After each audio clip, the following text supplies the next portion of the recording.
Welcome to a very special episode of the Guitar Department. I'm Joe Alton. On this episode, we have Walter Day. He's the founder of Twin Galaxies, the authority on video game high scorer record keeping. He is the father of modern esports. He is a participant in several documentaries, including his latest one called Arcades and Love Songs, The Ballad of Walter Day. He's going to tell us all about his career and his newest career shift into music, and he's got a show coming up here at Lefty's in Des Moines on November 22nd. It's going to be a really interesting episode. Please give it a full watch. Welcome to the Guitar Department. Hello and welcome to the Guitar Department. Once again, my name is Joe Alton. I'm going to be your host. Today we have a very special guest. I want to bring in Walter Day. Walter, thank you so much for being here. I'm honored to be here. I'm quite surprised that there was this show available in Iowa. I'm impressed that you're actually honoring and celebrating the musicians of Iowa. Oh, I love Iowa music. Iowa music is practically my entire life, and it needs a lot of attention. There's a lot of talent out there, I think. I believe that. I believe that too. But I want to get to why you're here. You're kind of a prolific character in the video gaming world. And that's not at all why you're here, but I just want to preface everybody who maybe doesn't know who you are yet. You were the founder of Twin Galaxies, the owner of 2 arcades in Fairfield and Ottumwa. Am I correct about that? 3 arcades, Fairfield, Ottumwa, and Crooksville, Missouri. Crooksville, Missouri. Yep.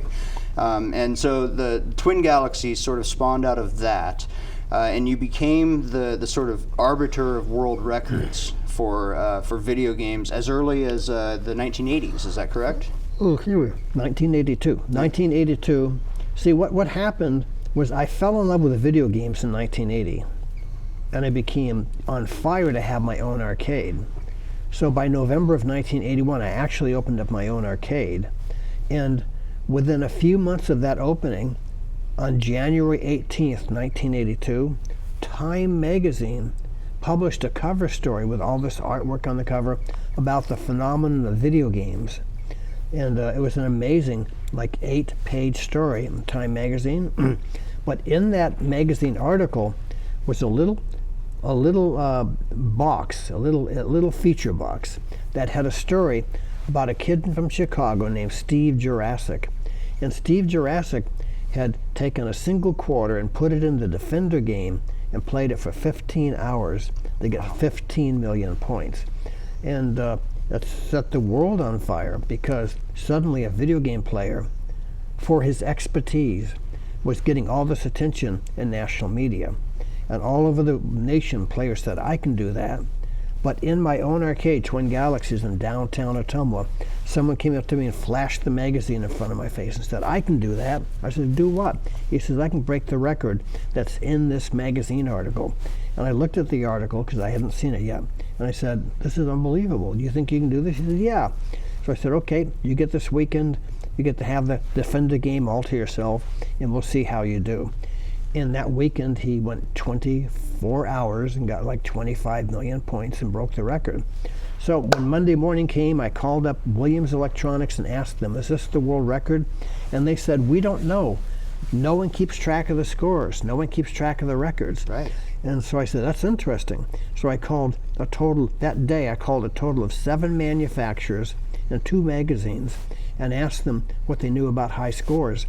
And all of them said, we don't know, because no one keeps track of the records. So I thought about that overnight, and I called them all back the next day, because we had a scoreboard on the wall. And I said, we're keeping track of the scores. We have a scoreboard. And they all thanked me for telling that, and they all said, okay, you'll be our scorekeeper. And before the day was over, we became the official scorekeeper for the entire world of video game playing. And I went and hung up the phone and went back into the arcade to go play Gorf, one of my favorite games at that time. Yeah. And suddenly, within 30 minutes, one of my attendants tapped me on the shoulder and said, there's someone on the phone calling about a world record on a video game. I was astonished by that, because it had only taken 30 minutes before the phone calls started coming in and people wanted to report high scores. So that phenomenon grew, and before long, we were getting 30 phone calls a day, 50 phone calls a day, 80 letters a day, stuff like that. It just built up and built up and built up. because the video game magazines would publish stories about us being the scorekeeper and telling people where they could send their scores to be recognized as world records. And they'd publish boxes of high scores, like high score tables. Right. And overnight, Twin Galaxies became the world's most famous arcade. And overnight, Twin Galaxy became the crossroads of the video game age. And we started promoting Ottumwa as the video game capital of the world. That's incredible. And so you mentioned that it happened sort of overnight, which is kind of amazing because, and people may not quite realize all of this, but we're talking about an era where there was no internet, there was no mass communication on a level like that. You weren't on the radio every day talking about this in a way that would be broadcast everywhere. This was all word of mouth and from people talking to their own arcade owners, and then calling you directly because they knew you were the guy with the answers. Exactly. But the concept of man versus machine became a big deal. Right. And when someone in a local community beat a video game for a world record score, that became a big story that would be covered by newspaper, radio, magazine, television. And in almost every story, Twin Galaxies and me being interviewed as part of the story would be part of the story. So Twin Galaxies, in a funny sort of way, it wasn't the internet, but we had this incredible connectivity happening where the media would just promote Twin Galaxies because we were an important part of the story, because we were officially crowning that person to be a champion. And Right. it was the most essential part of the story. One of the things that struck me, and we haven't mentioned this yet, but you're this part of a documentary called "The King of Kong: A Fistful of Quarters," and this is how I came to know who you are in the first place. And I think a lot of people, this would have been their introduction to you, or at least their modern introduction to you, because you obviously had a lot of press before this. You were in Time magazine. You had an article in Life magazine as well, if I'm not mistaken. And there's been coverage of you throughout the decades, but especially in that early '80s arcade boom. And then you have this event with Billy Mitchell and the sort of setting of the original Donkey Kong record, and that stood for years. And then out of nowhere comes Steve Wiebe. He's broken the record, and then just everything that goes into verifying that record, because he didn't do it at an arcade in front of everybody. He did it in his home. It was on videotape. People came out to inspect the machines. The thoroughness of it, and the controversies that surrounded it, made for a really interesting story. And then it sort of just got more interesting from there, though, didn't it? The gaming industry sort of took off after that. Well, here's the thing. Discussing the King of Kong, it's a huge thing to discuss. So people should just watch the King of Kong. I agree with that. And then they'll understand it all, as opposed to spending 2 hours to discuss all the ins and outs of it. Yes. The King of Kong essentially is not an accurate, truthful movie. It was made of all sorts of special editing devices to make Billy Mitchell be the villain and Steve Wiebe be the hero. Yes. So people should just watch the movie and be aware that nothing is exactly as the movie portrays. And I wanted to ask you about that too. This is, and again, we haven't even gotten to why you're actually here yet, but in that movie, Billy Mitchell definitely comes off as the villain. And then he's very standoffish towards Steve Wiebe, and again, I don't know how much of that is accurate, but in the movie, that's the way it appears. And as you said in this new documentary, one of the best lines in this documentary when you're talking about Billy Mitchell, you talk about what a great guy he actually is and how he's misunderstood, and how that documentary has sort of led to this image of him being a villain. But you show great affection for him, and he's obviously very loyal to you, and he comes off in this new documentary as a completely different person. Oh yeah. But the line that I want to get at is that you mentioned how he's a very good person, he's misunderstood. Even though he looks like one of those guys who are always trying to kill Bruce Willis. He looks like he's constantly attacking Bruce Willis. It looks like the terrorists in Die Hard. He really does. And what's funny is that he sort of comes off not like the terrorist in the movie Die Hard, but the guy who's sort of the smooth-talking businessman who thinks he can sort of get on the good side of these terrorists. And again, I don't know Billy Mitchell. I understand that he's not actually that guy. No, he's an extremely good person. Yeah. And I wanted to ask you about that. Is the question I had, and you've already answered, was that portrayal of him fair? No, not at all. How would you have portrayed him? Well, in now that we're scenario? talking about long explanations. So I think people should watch the movie. That's fair too. Yeah. But just so we're clear, Billy Mitchell is not at all who he's portrayed to be in The King of not Kong. at all. And then there was the just sort of compounding that issue. It could be so easy to have the whole interview get completely hijacked by the King of Kong. That's very true. So, but there also was this lawsuit that sort of came. He brought his records into question, and the more you think about this lawsuit, the less merit it actually had in the first place. Well, it had no merit at all. But to the casual person, having seen him in this movie, he comes off as the villain, and then he's getting sued, and his records are in question. It really all. I'm glad that this new documentary that he was a part of it, because he really seems like one of the hardest working people in the gaming industry, especially in that era. He's a very prolific figure, and he comes off very differently in your new documentary. Oh yeah. Which I suppose brings us to the new documentary. You are the subject of another documentary. You're the main subject this time of Arcades and Love Songs: The Ballad of Walter Day. Well, here's what happened, hopefully in a nutshell. So I'm the king of video games years ago, and then I started dating a beautiful, glamorous woman who's in the movie. And then one night she says, "Walter, I've secretly been seeing a friend of yours, and I need to be free to be with us because I'm falling in love with him." So my heart was broken that night. Actually, I just kind of rolled with it, but within a couple of weeks I started feeling terrible heartbreak, and it was a really, really rough experience. And anybody who's gone through real heartbreak knows what it's like. Absolutely. So 2 weeks into the heartbreak, suddenly I started hearing music. The emotions began to structure themselves around music, and I started hearing music play here and play here and play here, and I'd actually have the songs in my body throbbing and pulsing, and almost like overwhelming my physiology. And they were songs. They were songs with melodies and hooks and lyrics and harmonics, and I was captivated by it because because it was almost like angels were singing the songs to me. They were so beautiful, and so I thought, well, I must be remembering some songs that are on the outside there. But then when I did research, I couldn't find them. They were all original songs. I was cognizing original songs, and so I started writing them down in notebooks, stuff like that, and working out chords and writing the chord structures down. And I started singing them in the tape recorders. And by the time the phenomena ended, I had 138 songs. Okay. And how long did it take for the phenomena to end, for you to finally get over the hump? The phenomena, the last songs, and I think it was 4 that came together in one group, was 10 years later. Okay. But generally, almost all of it happened within the first 2 or 3 years. Okay. And then about 4 happened about 10 years later. And so I was transfixed by this music, and I was so in love with it, so amazed by it. By the way, it's almost, I didn't write I often say I didn't write the songs. It's more that I listened to the songs. I heard like I was channeling an actual radio station, and maybe on the astral plane or something like that, channeling a radio station, and the songs were just coming to me.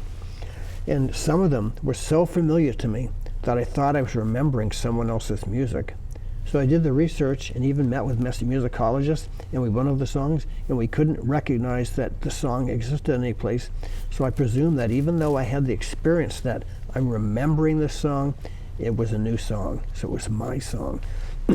So essentially, I had these songs, and I vowed that someday, even though I wasn't a singer, even though I had no intention of performing and singing on the stage, I had played piano on stage before, so I was familiar with performing publicly, but not as a singer and not as a songwriter. This was the brand new experience. But I was so on fire with this, I vowed to myself that I was not going to let this drop. Someday I was going to get on the stage, have these songs be produced, and sing them to the public. So 20 years went by, and then suddenly The King of Kong happens. Right. That's 2010. 2005. Oh, 2005, okay. This is 1985 to 2005 now. Okay. And so the producers, Ed Cunningham and Seth Gordon, the producers and directors of The King of Kong, when I talked to them about how I'm done here, I don't want to do the video games anymore, I want to do my music, they were intrigued by that. And so they actually had me sing some of my songs and perform some of my guitar work in the actual soundtrack of The King of Kong. That's part of my story in The King of Kong about my music. And they were intrigued by the music and thought it had some merit. And so they never forgot that. And The King of Kong came out, you know, and people heard me sing some of my songs. People would make comment online. But still, my desire to fulfill the music and produce it and, you know, flesh it out and perform it, that I just had too many obstacles, too many psychological or emotional or financial or health things would get in the way so that I never was able to have it happen. So almost 20 years more go by, and I'm at an event, and suddenly out of the crowd come a couple guys named David and Chris Reichelt. And they had created a game called, a mobile game called Color Switch, which had been very successful, and they had a lot of money. And they were very unusual people. They weren't your usual kind of people who have a lot of money. They were into helping people and doing things. And they come up to me in the crowd and they say, "We remember you from The King of Kong. Whatever happened to that music?" And I told them the story of how, even though I'm still on fire to do it, and it's my heart's desire and the goal of my life, it never was able to happen because I just had too many obstacles and too many distractions. But I still haven't given up, and I hope to do that music someday. So they thought about it and went home. Then they contacted me a little bit later and said, "Walter, we have the resources to help you. We want to pay for your album and bring it out, all expenses paid, put you in a studio, and have an album of 10 or 12 songs made." It turned out to be 9. And so they put up the money, and next thing I knew, all expenses paid, I was in a music studio, Catamount Studios in Iowa, Cedar Falls. Right. And I'm there doing this music and recording it. And a couple of months into that, Seth Gordon and Ed Cunningham, from 20 years earlier with The King of Kong, learned that Walter's in a studio finally doing his music. And they thought, "Oh my God, what a story this could make." The story of a man who had his heart broke, had this music, and he never gave up his dream. And at the end of his years, he managed to get into the music studio and actually bring his dream to life. So they thought the story had to be told, and that's why the movie, Arcades and Love Songs, The Ballad of Walter Day, is so compelling to so many people, because it just brings out, it's almost like the spiritual theme of the movie is, it's never too late.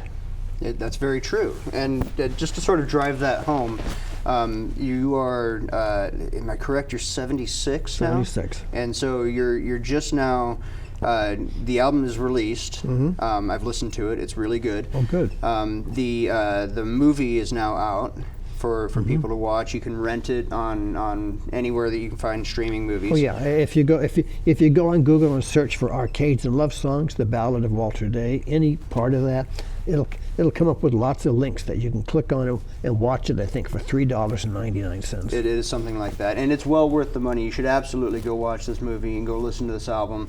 And now you're on a tour sort of promoting it here throughout a few cities in Iowa. Mm-hmm. But I want to compound something here that when you said that the story is to just never give up and that you finally get to fulfill your dreams. I feel like, having watched the movie, I feel like the real impetus behind making the movie is that it was you specifically doing it. And what I mean by that is that you have done all of these things to sort of help promote other people, and mm-hmm. You're a man of humble means, you know what I mean? You would assume with all of this success that there would be just a ton of money rolling in, and obviously people who know video gaming know that that's not really how it works, but also you're the father of modern esports. You know, there's a whole line of accolades. Your accomplishment is beyond comparison to most other gaming personalities, and yet there's not a whole lot of I wouldn't say there's not a whole lot to show for it, because there's a lot that I feel like you take away from that. I don't feel, you don't come off as somebody who regrets having not made, you know, millions and millions of dollars doing this. And in the movie, they actually say, you know, if he ever had any money, he used it to serve other people. He gave it away or helped people doing it. And so for somebody to jump in and say, well, let's help him do this. Let's help him fulfill this dream, or get away from what you've described as your greatest fear, which was to never have done this. I feel like it comes off, as somebody who hadn't met you until a few minutes ago, it comes off as something that you greatly deserved. Well, that's a very, very kind sentiment. I thank you. But yes, it never amounted to much money for me, because it just was so much more fun to make all this stuff happen. And because all of the things I did, they were like pioneering things, so it didn't necessarily easily draw venture capital or supporters. So therefore I supported everything. For years and years and years I supported everything, which meant that my money, instead of being used for my own personal investments, got used for the promotion of organized video games in the Twin Galaxies phenomenon. When you point to, so I'm a child of the 80s. Okay. And so I grew up with an Atari 2600 in my living room, and eventually a Nintendo, and on and on. And when you think about the big moments in gaming from that age up, you land on certain milestones. The movie Tron, for instance, the movie The Wizard was a big moment. They introduced Super Mario Brothers 3, and you sort of you mentioned at one point that you feel like video game characters are going to be a much bigger part of the movie industry, and that statement was 20 years ago, if I'm not mistaken. But since then, we have all sorts of video game movies. They're kind of everywhere. The Super Mario Brothers movie was one of the biggest movies ever made. So you're sort of, and I feel like none of that happens without the sort of support that you've given it. And so I think the video gaming industry owes you a huge debt. I think that people like me, who hadn't heard of you until 2007 or 2010, and saw this movie, owe you a thanks. Just because I grew up playing Donkey Kong. It was on an Atari, but I was 10 years old when those arcades were the biggest thing, the place to be. And obviously we've moved past that now, but now my son is 6 years old, and he'll sit there and play Roblox all day, and I feel like even that might not have happened without the sort of infrastructure that you gave the gaming industry. So to see somebody giving back to you, that's a very kind thought, kind sentiment, and that's how they felt at Color Switch. That we felt they said in the movie, we felt it's our duty for some payback. It's a very interesting thing, though, the career that I've gone through and how it interconnected with Hollywood and stuff like that. For instance, Wreck-It Ralph.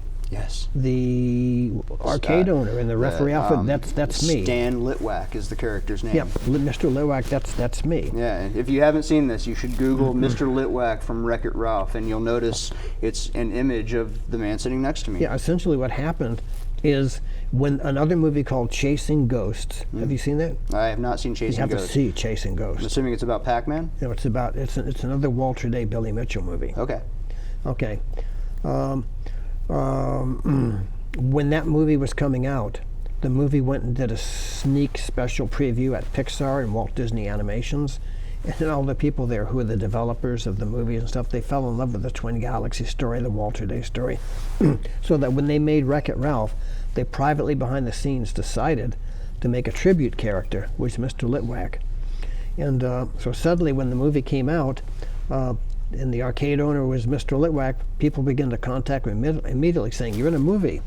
So I was absolutely flattered and honored that they had made a tribute character in my honor. That's how somebody in the studio said, "Walter, we made that tribute character for you." I was going to say, you weren't aware that they were going to make it until the movie came out. No, they didn't contact me. They didn't ask for permission. They didn't interact with me. They just did it.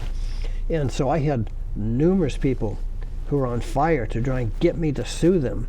But it just didn't work for me ethically, because they had honored me, and to go and punch them back like a sucker punch for honoring me just didn't work for me.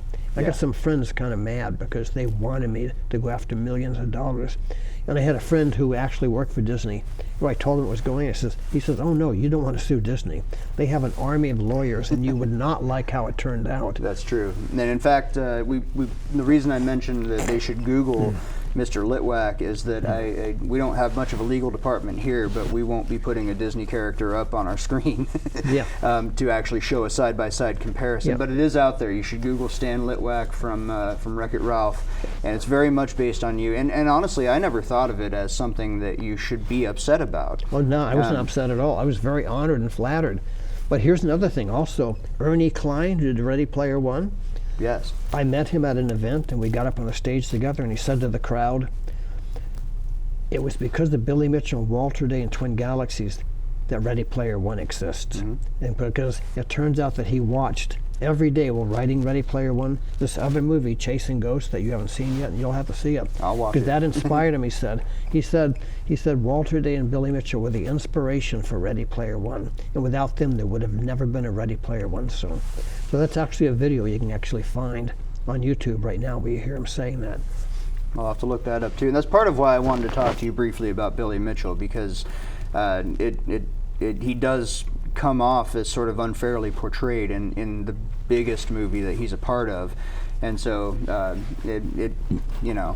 he does sort of look the part, and in the movie he's sort of portrayed as the part, but it all really does come off as unfair. And he was there for your first show. He traveled down just for you. It's all Hollywood. Yeah. So Billy Mitchell is a very dear, kind person who, when people meet him, they love him because he's just so generous and kind and considerate, and just he's devoted to his friends. And there are pictures now of him and Steve Wiebe. They don't seem like they have any animosity. No, they're doing fine together. Yeah, and so to bring Steve into this, you have a show coming up November 22nd here at Lefties in Des Moines. I thought it was at Righties. Is that Lefties? Is it? Yeah, it's Lefties. So Lefties is actually named after a dog that that used to be a part of that institution. He was missing a left leg, if I'm not mistaken. And so they named it Lefties after he passed away as sort of a tribute to him. When you go there, you'll notice there's a cartoon image of a dog behind the stage. This is all new to me. I had never heard of Lefties before until this was actually scheduled by the great Howard Harmson. Yes, the prolific. We always had to drop his name someplace. Prolific promoter, H.D. Harmson. H.D. Harmson presents Walter Day, or Arcades and Love Songs: A Ballad of Walter Day. So we're gonna on November 22nd at Lefties, we're gonna show the movie. And then I think there's going to be some music with me and Steve Wiebe. I was going to say, Steve Wiebe's supposed to be there on drums, correct? Yeah, I hope so, because I can't play the drums. Well, definitely not while singing and performing, correct? Yeah. And so when you perform, you in the movie, when you perform, you have your first ever show, and like I said, Billy Mitchell was there, and his friend Steve. I'm sorry, I can't remember his last name. Steve Sanders, who is another prolific member of the gaming community. They're both there in support of you, and you've got a whole cast of people that are there just to see you perform. Including the muse, the woman who sort of inspired all of this. I wonder what that moment was like for you. Were you were clearly nervous, I think, but I think that audience would be nerve-wracking for me. I've been in front of lots of crowds for different things as the video game king. Sure. And also as a teacher of transcendental meditation. Okay. And but suddenly, I was so out of my element. I was so in like deep water of my head because I was about to sing. Because remember, I had never been a singer. It had been a lot of work in the weeks leading up to me singing on that stage. to try and get my voice workable. You're working with a vocal coach. Yeah, and because I have some sort of, you know how you can have stress different. I have some sort of stress in the throat that I have to work around. So it's a lot of work and practice for me to have a singing voice. So I was a little nervous, especially about, am I going to remember my lyrics? And I did. I was fine. And but it was a moment to, excuse me, there was a moment of there was the moment when I spaced out, and I think I showed that on the stage, but then I recover within about 10 seconds. Right. And Ed Cunningham, the producer, says, "Oh my God, I froze in my seat because I thought you were going to spiral down, have a crash and burn." Yeah.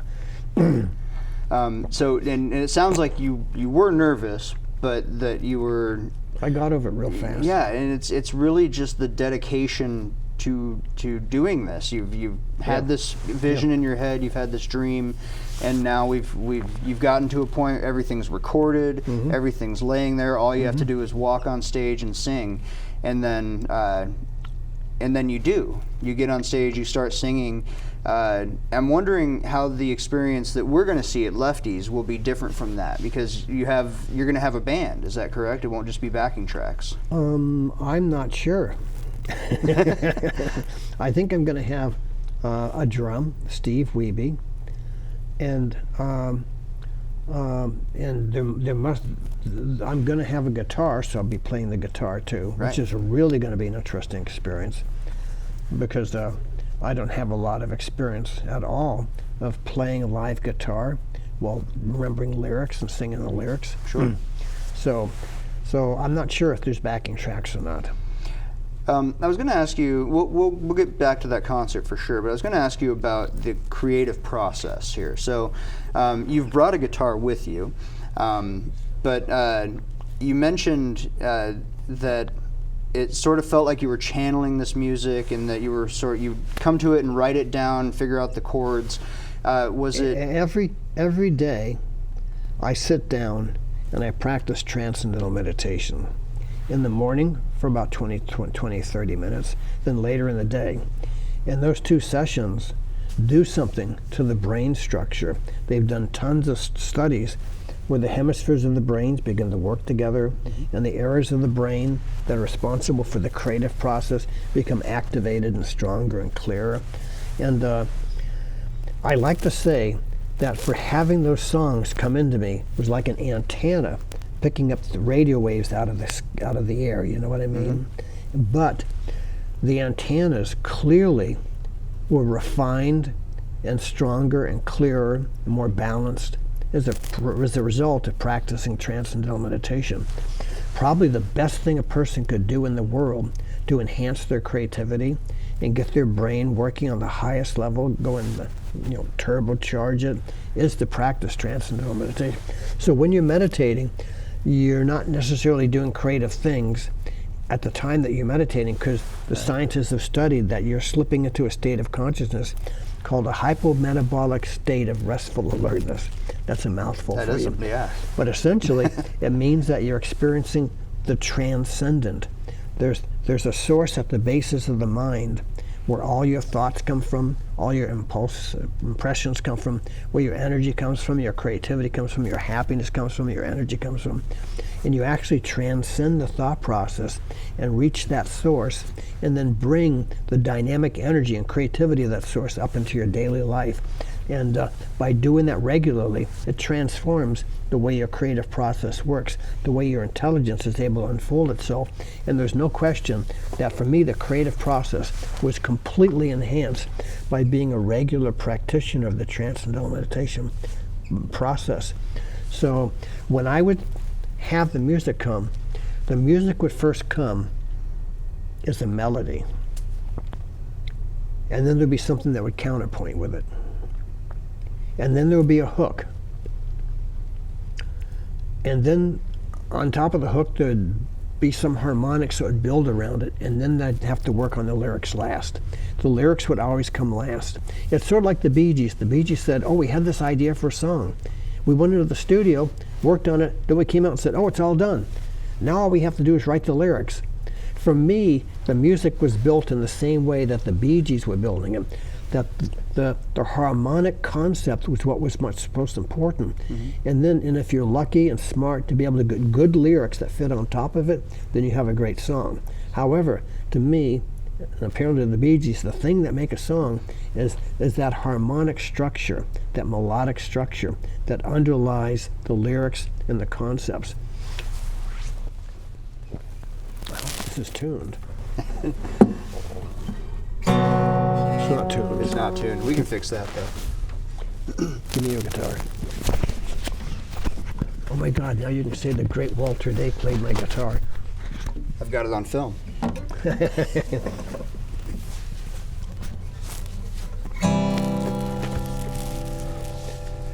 See, the music came. This is the song we're going to work on next. It's called "The Museum of Your Heart." Okay. The museum of your heart, bum bum bum bum bum bum. The museum of your love, bum bum bum bum bum bum. The museum of the men who loved you before, who never escaped and still love you so. The melody will come, but then the concept about a guy falling in love with someone, and she says, I love you. Then she suddenly says, I want to be with someone else, sort of like reflecting my own experience. Of course. Someone else. And then she says, but I don't want to lose you. I want to keep you in the museum of my heart. So you can imagine a music video, where he's being wheeled into a museum, put on a big display right next to another display. This is Steve and Bill and Jim and Mike and stuff like that. So I just wanted to, as an example, show how the music would come to me. Then the concept of what the song should be would come on top of that, and then all the other dynamic harmonics and stuff like that.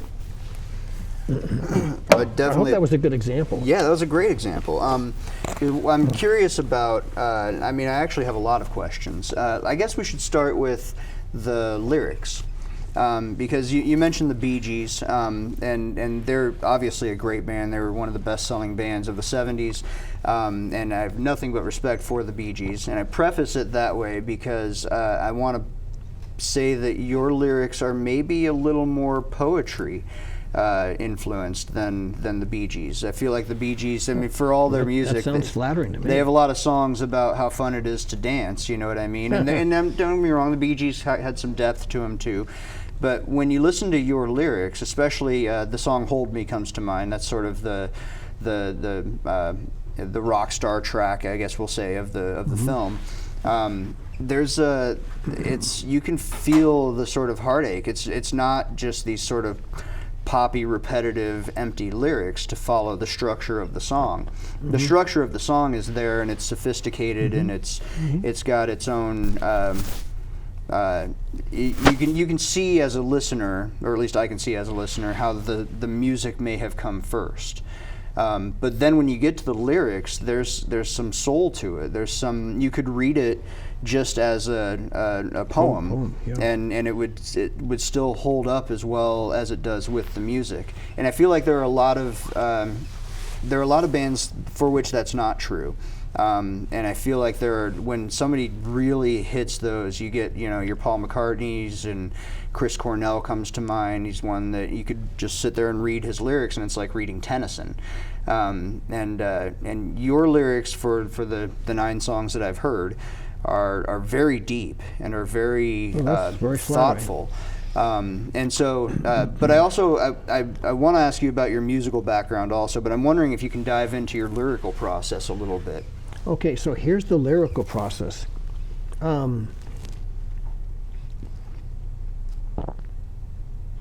Lyrics are the hardest part for me. But what makes it an easy prospect of doing lyrics that work is because the conceptual hook comes first. And then that makes it self-evident what needs to be built around it. Does that make sense? Yes. Okay. So the conceptual hook, like the Museum of Your Heart, okay, the lyrics for the Museum of Your Heart are this: the Museum of Your Heart, the Museum of Your Love, The museum of the men who loved you before, who never escaped and still love you so. We're locked here inside, you say we're just friends. We're willing to leave, your smile keeps us in. By leading us on, by building up hope, by fanning the flames and pulling the choke. That long refrain makes all the rest of the song so easy to write, because everything else would just be in terms of those 9 lines, you know? Sure. You see that as an example? So you sort of use those 9 lines as the inspiration for the rest all of it. the rest of it like I would think of it as the filler that goes around it. Okay. Because that so conceptually captures the whole process of the concept of the song. And like, Darling, Please Listen, there's no mistake about it. Do you remember that song? Mm-hmm. And you can make mistakes when you buy used cars. You can make mistakes when whatever the words were. But you can make mistakes on about anything. But when a man has tasted true love, when a heart has tasted true love, there can be no mistake. Excuse my voice. No, you're fine. But so with that as the concept, it's so easy to build the rest of the song around it. What is your musical background? I've seen videos of you playing piano. There's a really recent one of you just sitting down and trying to work out some Scott Joplin. Okay, you clearly play guitar. So in 1956, my father wanted us to sing Al Jolson songs as a duet, me and my older sister. And as I say in the movie, after an hour or so, he saw how bad we were and gave up and went back and had another beer. But a year later, in 1956, at the age of 7, because I was born in 49, he signed me up for accordion lessons. Accordion? And I got reasonably good, but I never excelled at it because I felt I was a captive to it. I was made to practice. And I think I had attention deficit disorder back then, like probably every kid. Yeah. And so I had musical connectivity, but then eventually I got a guitar and started experimenting with it. And I never became real good, but I was able to do chords. I was able to do chords, and when I do the music, the phenomenal thing that would happen when all this stuff would happen is that I'd hear orchestras playing along with me, so that I'd be singing things like 3 lies, really. One lie is one too many. 2 lies are more than 20, but 3 lies I'll probably be saying. Goodbye, love, I'll probably be saying. So, like that chord progression as an example of how I'd be able to, even though I can't do fancy stuff like this, sure, I could do at least chords. I was gonna say, that's a very unique chord progression. There's one place on the internet where I just in amazement watched all these people arguing about where Walter Day stole that chord progression from, because he couldn't have thought of it himself. Yeah, there's always somebody, right? Yeah. I did not. I've heard a lot of music. Music has been my entire life, and I have never heard a chord progression quite like that. I've had a lot of people, their eyes open, saying, "Wow, that's an unusual chord progression." It really is. It's got and you hear some weird progressions sometime. I'm a big fan of the band The Doors. They were one that would take a simple back and forth chord and just put a bridge that made no sense musically in the middle of it, and then come back. And obviously you think about the more prolific, Frank Zappa or Bjork or these Beck, for instance, these characters who would sort of do who was your favorite band from a long time ago? The Doors were my biggest inspiration. They weirdly, they're a band that didn't have a lot of Guitar Hero type songs in them, but they inspired me to play fingerstyle, which sort of launched my musical path, so to speak. And then when I started giving lessons, I had to figure out how to do all the rock stuff. But that sort of helped inform my education too. I went to school for music, and they teach you jazz and classical music theory. And for me, it's all just sort of, it's like learning math, but then at the end of it, you get to play a song. Yeah. So for me, it's all self-learned. And like that chord progression, I heard it, I listened to it, And then, is it challenging for you to hear it in your head and translate that to the Well, fingers? it's real interesting, because when in Fairfield, we have these big Golden Dome buildings. You might have heard about them, the Golden Dome building. Yeah, sure. And hundreds of people go in there, all do a group meditation together. Boy, I'll tell you, when it came time to do the group meditations, that music would become louder and clearer and deeper. And it's almost like I'd hear the music transcend down to the level of pure consciousness, and it would become a whole unique new level of experience. And I mean, anybody watching the show, in my opinion, if the best thing they can do for the creative process of their music is if they practice transcendental meditation, because it made that deep area of the brain where you can experience the deepest part of music so alive and so awake, so that it could just come out, so that it was so easy sometimes to hear this stuff. So I double back on TM all the time as an explanation how a lot of the stuff was so easy to come to. And it was unbelievable, because also I'd go take a shower in the morning and the songs would throb through me. They'd almost like beat on me, the songs. I'd hear the songs playing. And where did they come from?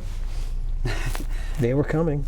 Well, there is sort of a long history of people mentioning similar mindsets. I forget who the founding father was. I'll go ahead and probably incorrectly attribute it to Benjamin Franklin, but they used to fall asleep with a ball in their hand, so that when they actually fell asleep, it would hit the floor and wake them back up, and they could start writing in that state where they had just recently fallen asleep. Paul McCartney wrote the song Yesterday from a dream he had. He heard it playing in a dream and woke up and figured out the chords and the melody, and went around just as you did, asking people, like, what song is this? Do-do-do. And then nobody could tell him what song it was. He eventually figured out it was his. The song on my album, Don't Give Up, 'Cause I'm Changing for You. Do you remember that one? That melody haunted me, and I kept hearing it. And I met with musicologists saying, do you recognize this? Do you recognize this? And no one did, so I had myself a song. Yeah, it's those types of stories are actually, they're not really common, but they do happen. Yeah. And certainly there are a lot of people who meditate who don't end up writing songs or having that necessarily that inspiration. But that's part of the personality at hand, whoever's doing the meditation, I would believe. Yeah. But I do have a couple more questions to ask you before we have to go. I suppose the first one is that now that you're doing these shows, now that you have a show coming up at Lefties and you have a couple other around the state here in promotion of this, you have this documentary out telling your story, do you feel like there's more or less vulnerability towards talking about it and towards being on stage to perform these? Well, it was a very interesting process. I hope my answer is not too long, because I imagine you're running out of time. But essentially,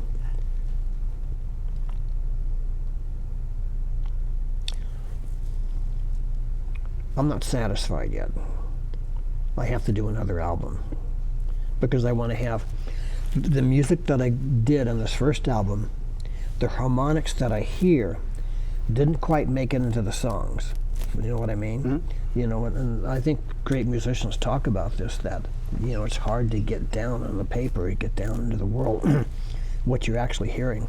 So I want another go at it and have another 12 songs and see if I can do them even better and closer to how I actually hear them. The songs that were done by Catamount Studios in Cedar Falls are brilliant. He's a great technician, great engineer. They really are well recorded. They're really well done. Sonically, they're very good. There's some nuances of the harmonics that just didn't get passed into the songs, so I want to try again. And so I'm looking forward to doing another album. Besides, I have some songs that I think would be really successful if I could get them out. So I'm looking forward to that. Yeah, when you have, you said 138? 138. And you've only recorded 9. Yeah, well, there was a 10th one, but something happened where I couldn't get the ending of it right, so we set it aside to deal with later and just had the 9 come out on it. And did the producers and engineers at Catamount do most of the arranging for you, or was that something that you were more deeply involved with? Well, the way we started each song was that I'd sit and play the songs acoustically, or singing them along, while a drummer and a bass player played along with me, so that then he was able to go and get all the notes arranged properly. What do they call that when they do that? That's the arrangement. It's just deciding which notes go where, which instrument should be playing what. Yeah, and so they essentially did the arrangement. Okay. Do you are you nervous for your upcoming show? Well, this will be a little. Well, I was thinking about this morning. Am I nervous?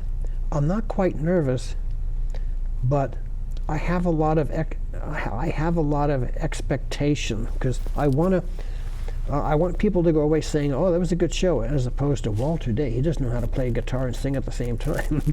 It's a challenge for me, because remember, this is a new field for me. Right. When oh, by the way, one thing I also did is I used to play ragtime piano. Yes. And I was really good. I mean, really good. I could sound like all the records, and I could play 38 different songs. And I gave some big shows. I think the biggest show I ever gave was to 3,000 people. Oh, wow. And so, and I was never nervous. So, because I was self-confident. To be honest, I'm not self-confident of my ability to sing and play at the same time. I got the gumption to go out and try.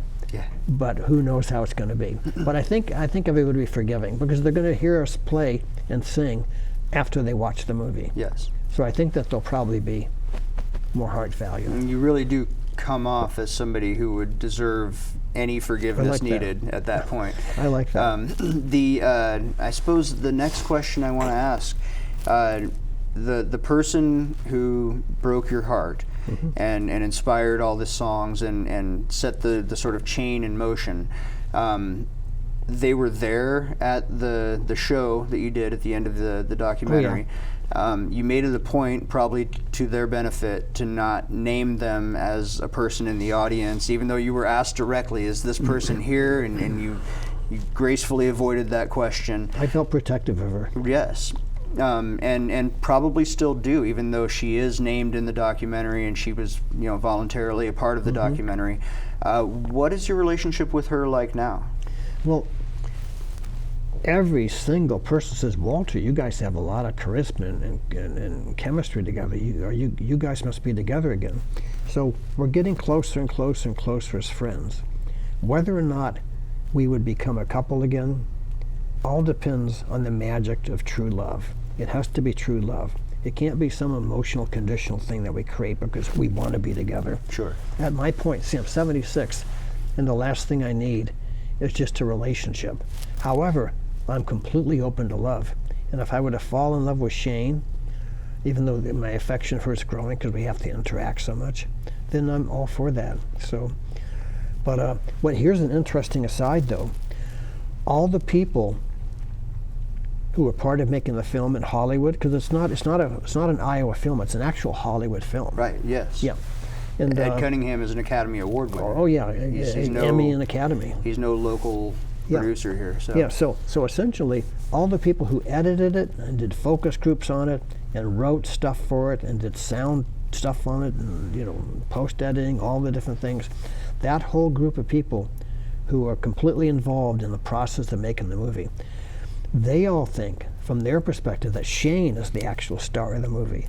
And I can see that because she brings some incredible dynamics in it that is just so valuable. And the movie would be like 1/10 its impact, 1/10 its pizzazz if she was not a part of it. I would definitely agree with that statement. Yeah. And part of that, she's not in it for very long actually. She's only in it for maybe 5 or 10 minutes, but her enthusiasm and her perspective on your relationship and your breakup and all of the subsequent events, the life paths that you both took from there on, there's this concept that I'll steal from The Simpsons, but it's true of several other shows, that we love Homer Simpson because Marge loves Homer Simpson, and because somebody sees in him the redeeming quality that the show itself is not designed to show. And you definitely show your redeeming qualities. Not that you have the need to be redeemed, but you through the documentaries I've seen, through the exposure you have, you come off as somebody who's very deserving of all the things that you are being given and that you've accomplished.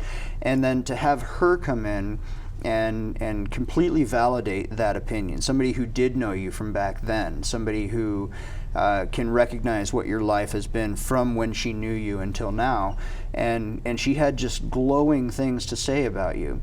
There's a part in the movie where she says that you would have been the best husband, you would have been the best father, and you get a smile on your face and sort of look at the camera, and I can't tell in that moment what you're feeling.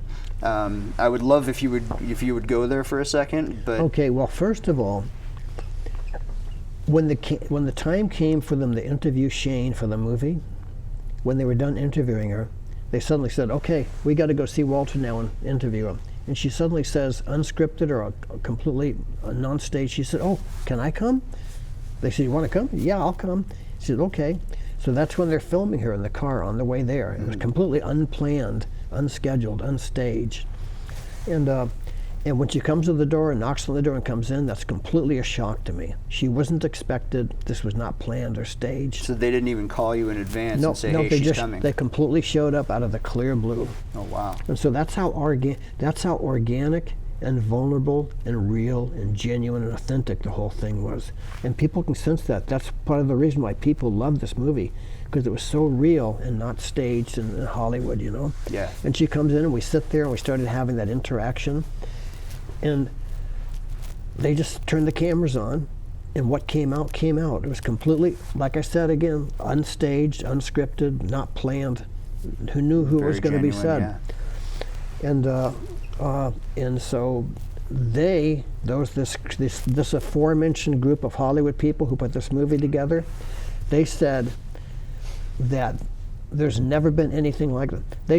From their perspective, in the history of Hollywood, this is the best reconciliation of heartbreak and love in the history of Hollywood films. That's how they feel about it. That's a bold statement. That's a real bold statement. The main reason for that is because it happened genuine, authentic, and out of the clear blue with no staging or script or dialogue, what have you.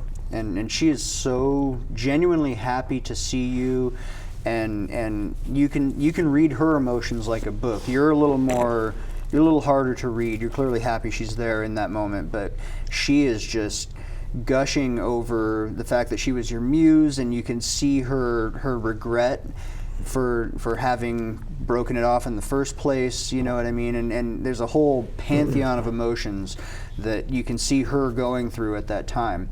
And I'm wondering two things. Do you? I don't feel like you're a person who regrets a whole lot, and your accomplishment in the gaming industry and all of that aside, would you trade the 138 songs to have had that relationship up through today, to have it work out in an idyllic sense? Well, no one's ever actually really asked me that yet, and we bring the heat here on the guitar department. I think that everything's turned out okay as it is, and I guess that's the only way I can conclude it. And I believe that there's divine fate and there's destiny, and this clearly was what the divine fate and destiny was for me and Shane. Well, that's a wonderful answer. Yeah. I suppose we do need to wrap this up. I can hear my producers freaking out, but this has been a wonderful conversation. Thank you. And I thank you so much for coming on and for sharing your art and for, again, all of your accomplishments and your building up of the video gaming industry, which I myself have benefited from in a lot of ways.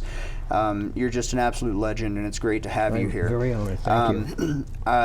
I'm really excited to see this show at Lefty's, and I really hope that Des Moines comes out and supports this.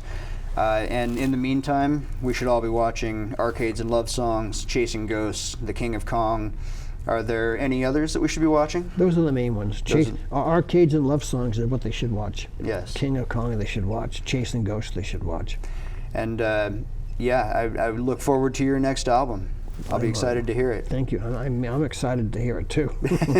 Well, thank you so much for being here, Walter. Thank you very much. Walter Day, everybody.